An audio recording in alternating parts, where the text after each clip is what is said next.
Hoje, a gente vai mergulhar num dos textos mais misteriosos e, sem dúvida, mais ambiciosos do século XX, o Livro de Urântia. É um trabalho denso, bem complexo, e o nosso objetivo aqui é desvendar as ideias centrais dele, usando o próprio texto como nosso guia.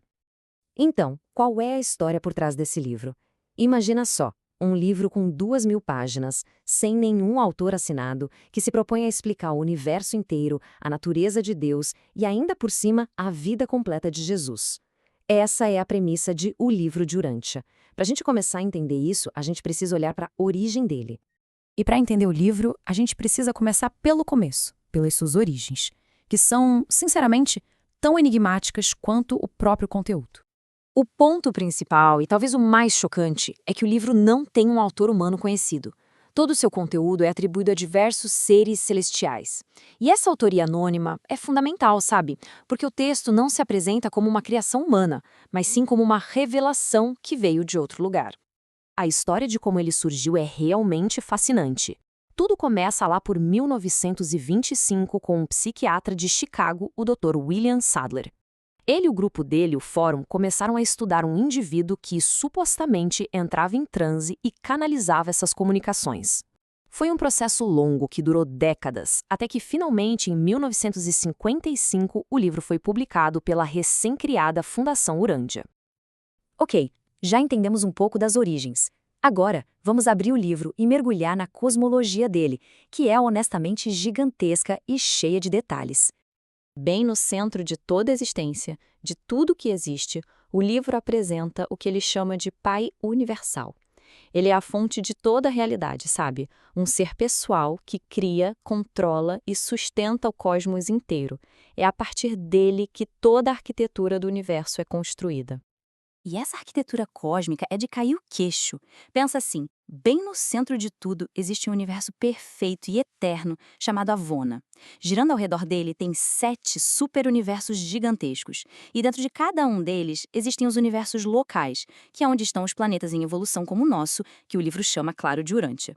É uma hierarquia numa escala quase impossível de imaginar.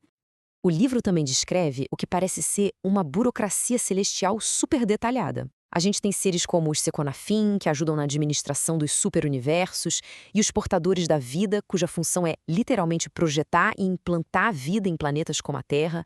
Cada ser tem um papel bem específico nessa ordem cósmica imensa. Tá, mas e a gente? Onde os seres humanos se encaixam nisso tudo? O livro dedica um espaço enorme para explicar justamente isso, o propósito da nossa existência mortal. E aqui a gente chega num conceito que é central para tudo: a diferença entre a vida biológica e a personalidade. A vida é nosso corpo físico que está sempre evoluindo. Já a personalidade é descrita como um presente, um dom direto do Pai Universal. É algo único, que não muda e que nos dá a capacidade de fazer escolhas morais. E como essa personalidade se conecta com o divino? Através de uma coisa chamada ajustador de pensamento. O livro descreve isso como um fragmento literal de Deus que mora dentro da nossa mente. O objetivo dele é guiar cada pessoa na direção da verdade, da beleza e da bondade, para no final se fundir com essa alma que está evoluindo. Essa citação do próprio livro resume essa ideia de uma forma perfeita. A vida aqui na Terra, ou em Urântia, não é um fim em si mesma, entende? É só o ponto de partida para uma jornada eterna, uma busca para encontrar e compreender o Pai Universal. E essa jornada em direção a Deus nos leva direto para a quarta e última parte do livro, que talvez seja a mais famosa e a mais impactante. Ela se dedica inteiramente a recontar a vida e os ensinamentos de Jesus. É impressionante, mas mais de 700 páginas, ou seja, um terço do livro inteiro, são só para isso, uma biografia expandida de Jesus. O texto detalha os anos de formação dele, viagens, conversas particulares, muitas coisas que não aparecem nos evangelhos da Bíblia. Vamos pegar um exemplo para sentir o tom: a história de Lázaro. O livro descreve essa cena com uma profundidade emocional muito grande. Jesus, ao ver a dor da família, chora. Existe ali uma tensão entre a compaixão humana dele e a consciência das consequências que aquele milagre ia trazer. E então, ele dá a ordem para tirar a pedra do túmulo. E o milagre acontece. Lázaro é ressuscitado. E o livro reforça o efeito duplo que isso teve. Por um lado, solidificou a fé dos seguidores dele como nunca. Mas, por outro, foi o gatilho final que fez com que as autoridades religiosas decidissem que Jesus precisava ser eliminado.